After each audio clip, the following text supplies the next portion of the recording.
uko ziranya na zimbwa z'abanyonzi ibyo zigize ngo namuzifata no muzi ndaje turabonana ariko uko ngewe ndaye imyaka ishire nyiri igihwini n'ibicya mbure no mana ya mbure no waza kunsura reka ye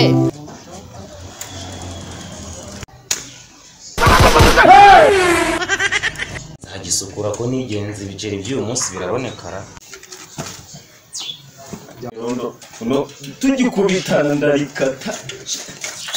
sha nifuka iyo nza kubimenya mba nariguriye igare reka ye ugura igare reka ye afande ariho uzamucyahe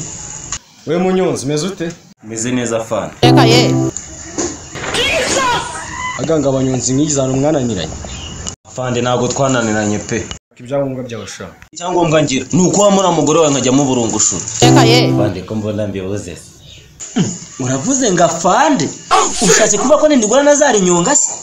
amaguru ari nyonga n'ayawe n'amaboko azayobora n'ayawe ariko umuhanda uzayongeramo n'uwase kuri ibyangombwa byawe bakwigagera vuba vuba cyinshi utavuga ku igare fande ntago ushobora kuva ku igare ryanjye urashize none iwacu nta muntu wigeze yiyaho aganga abanyonzi mwizana umwananiranye afande ntago twananiranye pe ushatse kuvuga se ko umuhanda se nuwase nuwa nyina shanga yiwe ngiye nakubwiye ko amafaranga nafata ngo ngiye kuyagura igare kuyagura indaya saa sita na nijoro akinene ko ngo kagura indaya karara ku mugozi wambwawe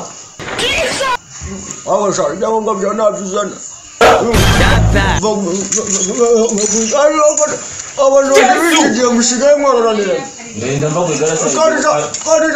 ndagukubita amara yawe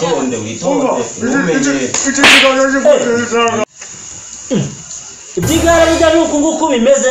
reka njye nawe ndaje kwigurira indaya njye nyimerera nka mifuka njye ndara nisa